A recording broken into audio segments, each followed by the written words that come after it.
Oke, bismillahirrahmanirrahim. Assalamualaikum warahmatullahi wabarakatuh. Bismillah, alhamdulillah, wassalatu ala rasulillah wa ala alihi washabihi wa mawalah amma ba'du. Oke, anak-anakku sekalian, di sini tadi di live Zoom meeting lewat telah sampaikan beberapa hal, namun memang di sana cukup terbatas waktunya. Jadi di sini dilanjutkan di YouTube ini. Mudah-mudahan kalian paham dengan materi yang telah Bapak sampaikan. Oke. Penjelajahan Portugis ini tadi ya judulnya harus. Jadi intinya apa? Ya intinya tadi saya sampaikan di Zoom bahwa tujuan bangsa Eropa awalnya mereka ingin berdagang sih. Dia ingin berdagang dan juga melihat hal-hal yang memang di Asia banyak dan juga di Eropa tidak ada. Ya contohnya rempah-rempah seperti lada, teh nila, ya. Terus apa lagi? Ya cengkeh gitu kan ya. Nah, jadi sesekali mereka menjual juga hasil produksi mereka, membawa seperti pakaian sebagainya. Dan maka dijelaskan masa penjelajahan bangsa Eropa ini disebut dengan the age of discovery gitu ya. Nah, jadi kalau ditanyakan pelopor pertama penjelajahan samudera ada dua negara, yang pertama Portugis, yang kedua Spanyol ya. Oh iya, jangan lupa untuk absensi di kolom komentar saja bagi kalian ya, dan gitu, dan jangan lupa pakai nama lengkap dan kelasnya ya. Ada ini tadi dijelaskan bahwa Raja Dom Henrique ini 1394-1460 mendorong para pelaut Portugis untuk melakukan penjelajahan. Ya, dia disebut sebagai sang navigator. Ya. Jadi fokus utama pantai barat Afrika. Jadi memang setelah ditemukannya kompas ya dan juga ditemukannya mesin uap, kompas oleh Thomson dan mesin uap oleh James Watt ya, bahwa orang-orang barat ini mulai menemukan suatu jalan alternatif yaitu lewat samudra gitu ya. Dan ekspedisi Portugis di bawah Dom Henry ini pada tahun 1415 berhasil juga menemukan Ceuta, sebuah daerah yang berada di Afrika Utara.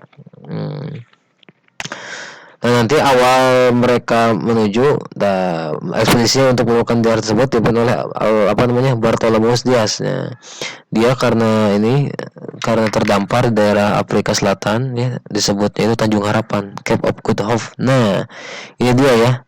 Nah, ini adalah Tanjung Harapan nih, Cape of God Hope. Nah, di Tanjung Berharap. Mengapa disebut itu? Karena Ferdinand Magalhaens dari Lisabon, Portugis, di sini menelusuri pantai timur, ya, pantai timur sampai ke pantai barat Afrika. Ini arah timur nih sampai sini, Alikut. Nah, ini sampai Cape God of Hope dia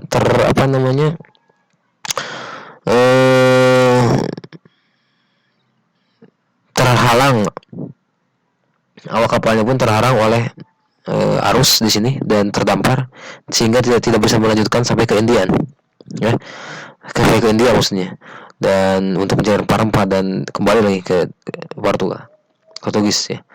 Nah, itu dia Ferdinand Bartolomeus Dias. Terus dilanjutkan lagi bagaimana? Dilanjutkan lagi ya. Nah, lanjutan perjalanan Portugis selanjutnya ada Vasco da Gama. Vasco da Gama itu 1498-an melanjutkan perjalanan Dias gitu hingga sampai di Calicut, India, dan mendirikan benteng di sana. Nah, kalau ada lagi dengan Vasco da Gama, dia melewati dari sini, dari Lisabon, melewati pantai barat Afrika menuju arah timur, terus melewati Madagaskar, menelusuri pantai-pantai barat daerah Afrika sampai ke pantai-pantai dekat timur tengah, langsung masih sampai ke Calicut. Dan di sini Vasco da Gama mendirikan benteng di Calicut, dan memang di sini ada beberapa rempah-rempah yang ditemukan. Nah, itu ya. Nah, Alfonso selanjutnya setelah Vasco da Gama ada tokoh Portugis yang lain yang datang, yaitu Alfonso de Albuquerque atau Albuquerque bacanya ya, jangan Albuquerque. Tahun 1511 ya, seorang panglima perang, laksamana perang Portugis yang berhasil mencapai dan menaklukkan Malaka dan kemudian bersama De Abreu tiba di Maluku. Nah, ingat ya, kalau Alfonso de Albuquerque dari Labuan, nah dari Calicut dilanjutkan nanti sampai ke daerah Malaka. Malakanya di sini. Malaka itu selat ya di sini ya. Nah, Malaka itu selat antara Malaka itu selat. Nah, ini dia Malaka ya. Malaka itu selat antara sekarang Malaka itu di daerah Malaka itu di Malaysia ya. Selat antara Sumatera dan Malaysia itu Malaka. Dan Alfonso de Albuquerque tahun 1511 tuh ya, tiba di Selat Malaka, dan dia nanti langsung ke Maluku tahun 1521 dengan De Abreu ya. Seperti itu.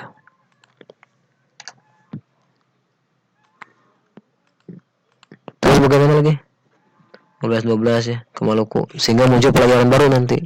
Nah, setelah Portugis bagaimana nih perjalanan Spanyol? Nah, tadi di Zoom meeting, di live teaching belum tersampaikan supaya jelas ya. Nah, sekarang kita bahas Spanyol, bagaimana Spanyol. Nah, ini dia rutenya ya. Nah, sekarang kita bahas dua negara dulu lah. Setelah ini kita bahas Inggris dan juga Belanda ya. Karena Belanda itu lumayan cukup jauh, nanti Belanda itu tahun sekitar tahun 1546 ya gitu. Nah, ingat ya, ini yang merah. Nah, ini yang warna merah. Yang warna merah ini Portugis ya. Jalur Portugis. Yang warna hitam jalur Spanyol ya. Nah, yang warna merah lagi itu yang warna biru, yang warna biru itu jalur Belanda, memotong kompas Belanda mah di sini langsung ke sini, langsung ke Banten ya. Siapa yang tiba di Belanda, yang tiba ke Banten ya, itu dia yang tiba di Banten orang Belanda itu yang pertama ya, dia adalah Cornelis de Houtman ya, Cornelis de Houtman. Iya gitu. Oke, kita bahas dulu lah ya. Ini. Sekarang lanjutan perjalanan Spanyol. Sesuai perjanjian Tordesillas itu suatu perjanjian antara Spanyol dan juga Portugis. Nah, kalau Spanyol nanti ke arah timur harusnya berlayarnya, kalau Portugis ke arah barat ke daerah Samudra Atlantik ya. Siapa yang pertama? Yaitu Christophorus Columbus 1492 tiba di daerah Indian. Adalah sebuah suku yang berada dekat dengan Kepulauan Bahama. Orang pertama yang tiba di benua Amerika, Laut Karibia, di sana terdapat kopi dan tumbuhan. Nah, sebenarnya Christophorus Columbus ini berlayar dengan Amerigo Vespucci. Nah, sehingga nama Amerika sebenarnya diambil dari nama Amerigo Vespucci gitu. Dan dianggapnya itu daerah Indian, ternyata bukan. Nah, ternyata Christophorus Columbus 1492 tibanya di daerah Laut Karibia. Nah, bukan ini ya. Bukan. Nah, ini dia. Ternyata Columbus ini yang warna biru. Nah, ini ya, Columbus. Nah, ini malah ke sini. Nah, dia di dekat Laut Karibia. Di sini dia menemukan suku Indian. Kalau di sana nanti ada suku benua Amerika, yaitu seperti suku Maya, Aztec, Inca gitu. Nah, di sini ya. Nah, ini Columbus ke sini dulu. Nah, itu Columbus ya. Sebastian Elcano dilanjutkan dengan Columbus, dan F. Horst menemukan emas dan intan tiba di benua Amerika bagian selatan, tengah, Meksiko dan sekitarnya. Nah, itu Elcano. Nah, Elcano sampai ke sini. Nah, dekat dengan Meksiko sini ya. Meksiko daerah South Amerika. Gitu. Itu siapa? The Forces dan Sebastian Elcano. Selanjutnya Ferdinand Magelhaens.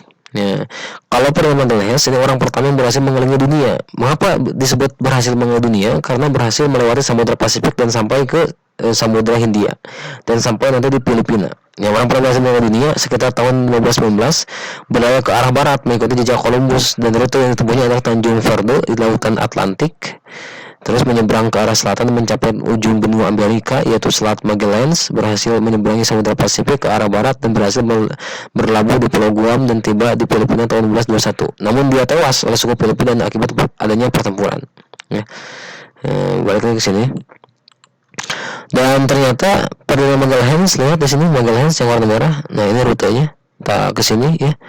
Dan dia berhasil di sini dia melewati daerah Tanjung Verde di Lautan Atlantik. Nah, ini Tanjung Verde Lautan Atlantik, dan dia melewati selat ujung Amerika Selatan disebut dengan sekarang Selat Magelhaens karena dilewati oleh Magelhaens, dan dia langsung memotong ke Samudra Atlantik, dan dia nanti tiba di Kepulauan Guam. Nah, maka dia tiba di Pulau Guam. Mana Pulau Guam? Nah, ini dia. dan dia tiba di Pulau Guam dekat dengan Pulau Guam itu di Samudra Pasifik ya, sebelah selatan Hawaii, Pulau Hawaii.